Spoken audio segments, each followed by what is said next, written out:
اہل ایمان دیکھو تم میں سے کوئی ایک گروہ دوسرے گروہ کا مذاق نہ اڑائے۔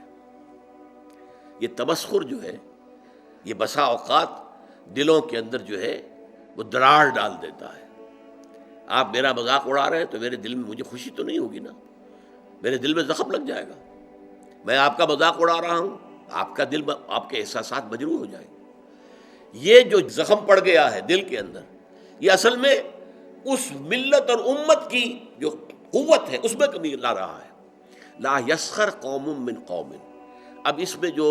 اس کا جو روح جو ہے وہ اس قدر خوبصورتی کے ساتھ بیان کی گئی۔ ہو سکتا ہے کہ وہ جن کا مذاق اڑایا جا رہا ہے وہ بہتر ہوں اللہ کی نگاہ میں ان سے کہ جو مذاق اڑا رہے ہیں۔ زیادہ مذاق اڑتا ہے کسی ظاہری چیز پر، کسی کی شکل و صورت معمولی ہے، کمزور ہے، کوئی اور اس کے اندر عیب ہے، کوئی جسمانی اس کو کوئی کمی ہے کسی اعتبار سے، یا کوئی اور شے ہے، اس لیے آپ اس کا مذاق اڑا رہے ہیں۔ ہو سکتا ہے کہ اس کے اندر کوئی دوسری شے ایسی ہو کہ جس کی بنا پر وہ اللہ کا محبوب ہو، اللہ کو بہت پسند ہو، تمہیں کیا معلوم؟ تم نے ایک ظاہری سی شے کو دیکھ کر اس کے اوپر مذاق اڑا دیا اس کا، تمہیں کیا معلوم اس کی باطنی شخصیت، اس کی سیرت، اس کا کردار، اس کے دل و دماغ میں اللہ تعالیٰ کی محبت، اللہ کے رسول کی محبت کس درجے ہے، یو ڈونٹ نو۔ تو تم گویا کہ نہ صرف اپنے بھائی کا دل مجروح اور اس کے احساسات کو مجروح کرو گے، بلکہ یہ کہ در حقیقت یہ تمہارا اقدام اللہ کے خلاف ہو جائے گا کہ جنہیں اللہ اپنا محبوب رکھتا ہو، پسند کرتا ہو۔ اس لیے کہا گیا ہے نا، من عادی لی ولیا، یہ حدیث قدسی ہے کہ جس شخص نے میرے کسی دوست سے دشمنی رکھی، فقد آذنتہم، تو میں نے پھر ان کو الٹیمیٹم دے دیا ہے جنگ کا، وہ میرے خلاف ہے، میرے دشمن ایسی کہ میرے ایک دوست، میرے ایک ولی کا استہزاء کر رہے ہیں، مذاق اڑا رہے ہیں، دشمنی کر رہے ہیں۔ تو یا ایھا الذین آمنوا لا یسخر قوم من قوم عسى ان یکونوا خیرا منہم ولا نساء من نساء۔ دیکھیے عام طور پر قرآن میں یہ نہیں ہوتا، صرف مردوں کے ساتھ گفتگو ہوتی ہے، مردوں کے صیغے میں، مذکر صیغے میں، اسی میں تابع ہو کر خواتین بھی ہیں۔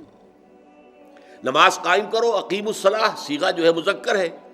لیکن ظاہر بات ہے کہ اس میں جو بھی خواتین ہیں مسلمان وہ بھی شامل ہیں۔ اس کو ہم کہتے ہیں برسبیل تغلیب، کہ جو معاشرے میں غالب عنصر ہے اس سے خطاب کر لیا گیا، تو جو اس کے تابع ہے وہ خود بخود اس کے اندر شامل سمجھا گیا۔ لیکن یہ معاملہ ایسا کہ اس میں دوہرا کر بات کی جا رہی ہے، ولا نساء من نساء، اور نہ ہی کوئی عورتیں جو ہے دوسری عورتوں سے مذاق اڑائیں، عسى ان یکن خیرا منہن،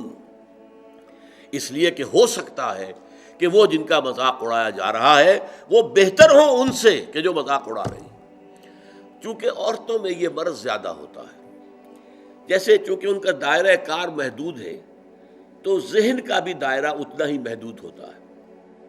جب دائرہ محدود ہوگا تو چھوٹی چیزیں زیادہ بڑی نظر آئیں گی،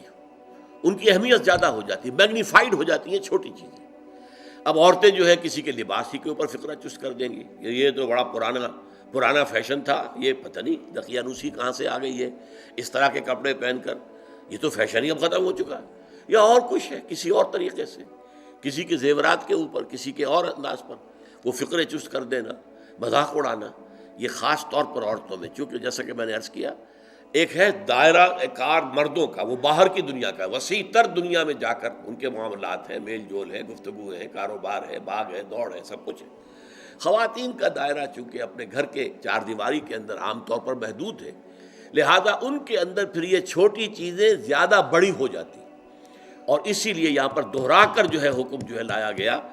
یا ایھا الذین آمنوا لا یسخر قوم من قوم عسى ان یکونوا خیرا منہم ولا نساء من نساء، نہ ہی عورتیں کریں، کوئی ایک عورتوں کا گروہ دوسری گروہ کے کا مذاق اڑائے، عسى ان یکن خیرا منہن، ہو سکتا ہے کوئی ایک عورت فرض کیجئے بدصورت ہے بیچاری، صورت اللہ نے بنائی ہے،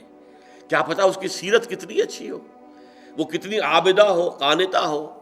وہ کتنی اللہ تعالیٰ کے نزدیک جو ہے وہ اللہ کو محبوب ہو، اللہ کو پسند ہو، کیا پتہ۔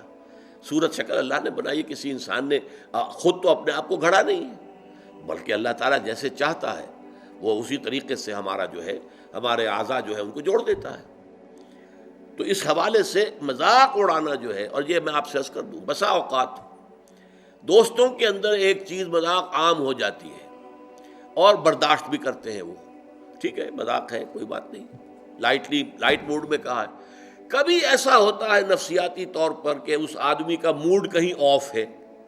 اور وہی مذاق آپ نے اس وقت کر دیا، وہ بالکل تیر کی طرح جا کر لگے گا، تو آپ کو نہیں معلوم کہ اس وقت اس کی نفسیاتی کیفیت کیا ہے،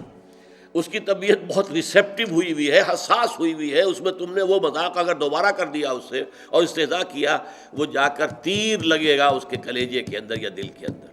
اور ظاہر بات ہے وہ زخم جو ہوگا پھر وہ، اسی لیے عربی میں کہاوت ہے تلوار کا زخم مندمل ہو جاتا ہے، زبان کا زخم مندمل نہیں ہو سکتا۔ زبان کی کاٹ دل پر ہوتی ہے، تلوار کا زخم کندھے پر لگا ہے، کندھا جو ہے اللہ کرے گا تو شفا ہو جائے گی، زخم بھر جائے گا، تو تلوار کے زخم جو ہے وہ بھر جاتے ہیں، لیکن زبان کا زخم یہ نہیں بھرتا، یہ دل کے اندر ہوتا ہے۔ لہذا اس رکھنے کے لیے سد باب یا ایھا الذین آمنوا لا یسخر قوم من قوم عسیٰ ان یکونوا خیرا منہم ولا نساء من نساء عسیٰ ان یکن خیرا منہن،